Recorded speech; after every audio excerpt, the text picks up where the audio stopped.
தத்புருஷாய வித்மகே வக்ரதுண்டாய தீமகே தன்னோ தந்தி பிரசோதயா. மேஷ ராசி நேயர்களே, வருகின்ற 2026ஆம் ஆண்டு உங்களுக்கு எப்படி இருக்கப் போகிறது என்பதை சுருக்கமாக பார்ப்போம். மேஷ ராசியானது காலபுருஷ சக்கரத்தின் முதல் வீடாகும். உங்கள் ராசி அதிபதி செவ்வாய் பகவான் ஆவார்.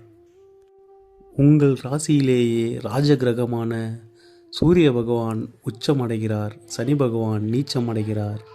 மேஷராசிக்காரர்களை பற்றி சுருக்கமாக சொல்ல வேண்டும் என்றால், நல்லவனுக்கு நல்லவன் கெட்டவனுக்கு கெட்டவன்ற சினிமா டைலாக் உங்களுக்கு தான் சார் கரெக்டாக பொருந்தும். ஏனென்றால் உங்கள் ராசி அதிபதி செவ்வாய் பகவான் ஆவார். மேஷ ராசிக்காரர்கள் ஒரு குடும்பத்தில் இருந்தாலும் நண்பனாக இருந்தாலும் அவர்களை நண்பராக பெற்றவர்கள் கொடுத்து வைத்தவர்கள்.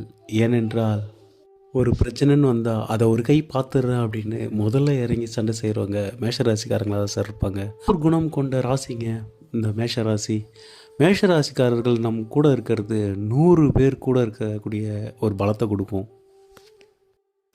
மேஷராசிக்கு 3ஆம் இடமான மிதுன ராசியில் குரு பகவானும், 5ஆம் இடமான சிம்ம ராசியில் கேது பகவானும், 11ஆம் இடமான கும்ப ராசியில் ராகு பகவானும், 12ஆம் இடமான மீன ராசியில் சனி பகவானும் சஞ்சாரம் செய்து கொண்டிருக்கின்றனர்.